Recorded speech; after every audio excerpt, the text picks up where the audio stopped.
In this video, I will be explaining what are common characteristics of living things, one of the most fundamental concepts of introductory biology. Students often understand the difference between living and non-living things. So for example, you might understand a human is alive, a tree is alive, a fish is alive, and a microorganism, a living thing that is too small to see with our bare eyes, is considered alive. On the opposite hand, you might understand that wind is not alive, rocks are not alive, and dead things are no longer considered to be alive as well. However, there can be a gray area. If you encounter a virus, you might be wondering how it's not considered to be a living organism when it shares many similar characteristics with them. Similarly, students can get confused about whether soil is considered living or not, since it has both living and non-living components. Vital objects like water or atoms can sometimes confuse students because they have not considered how those objects do not match the characteristics of living things. So, what are the characteristics of living organisms?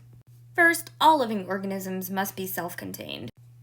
This means all living things are organized into one or many cells, and cells are the smallest units of life.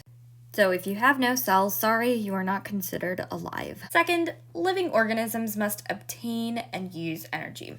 It's not simply enough to respond to heat, chemical, or kinetic energy that's thrown out by the world around you. You, as a living organism, have to be able to either create your own energy or get it through the food you consume. Third, living organisms must maintain a stable internal or inside environment. This is known as homeostasis, or the struggle to maintain internal balance. Fourth, living organisms have to respond and interact with an outside world. This means receiving water, chemicals, food, and other signals, and also giving those signals out yourself. All living things must be able to self-replicate and pass along traits to their offspring or kids. And finally, living organisms must have growth or development phases. You have your childhood for 18 years, for example, sometimes longer in some of your cases. And bacteria can also have a growth phase that could be less than 20 minutes, depending on the species. Whatever the case, all organisms must have a growth or development phase. Let's apply these characteristics of life to some examples over here. Examples we're going to use are a microorganism, a water droplet, a virus, and an atom. The microorganism is self-contained in a cellular structure, whereas the virus and the atom might be self-contained, but they're not in a cellular structure. The water droplet is also not considered to be self-contained because droplets can join together or with larger bodies of water, a property that is known as cohesion. Organisms obtain energy from sunlight through photosynthesis, from chemicals through chemosynthesis, and from their food through digestion. They then use that energy through cellular respiration. Viruses do not require energy as they utilize the energy of their host cells to make more of themselves.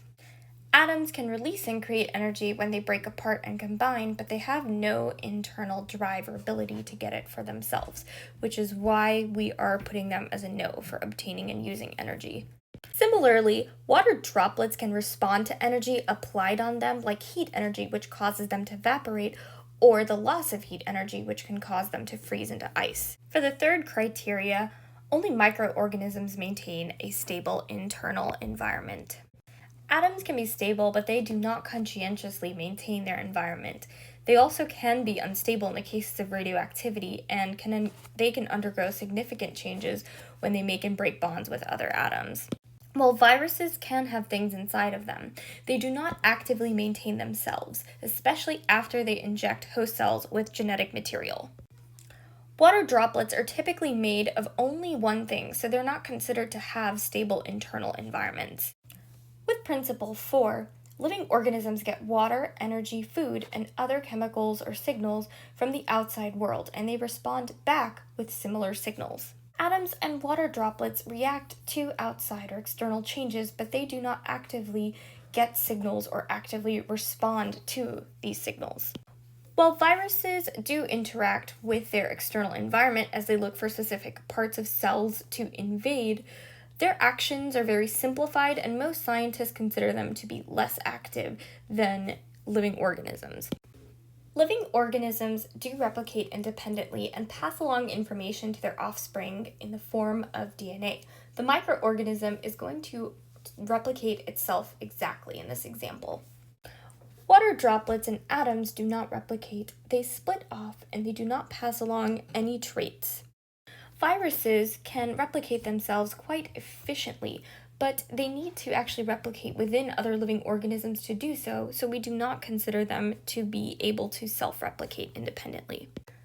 Finally, microorganisms are the only one of these examples that have a growth phase in which they may increase their size, duplicate their DNA, and then finally create a clone of themselves. Atoms have no development phase. It's not like hydrogen atoms are going to grow up to become helium atoms when they add new protons, neutrons, and electrons.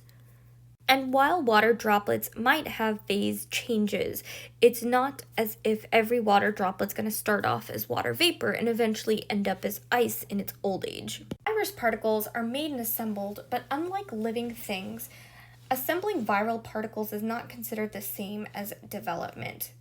There was no baby virus phase, so to speak. I hope going over each of those examples will help you avoid these following mistakes when you're answering biology questions or discussing concepts. So while small and essential to life, please avoid describing atoms and molecules with some of the characteristics of life. Atoms and molecules do not replicate, and they do not actively obtain energy from their environment. So while water is essential to living organisms and it itself can contain life, because it doesn't follow the characteristics of living things, it is not alive.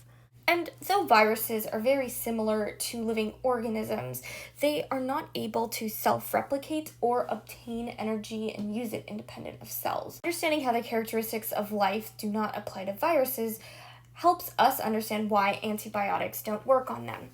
Viruses do not need to maintain stable environments. They do not get or use energy independently, and they also have limited interactions with their environment.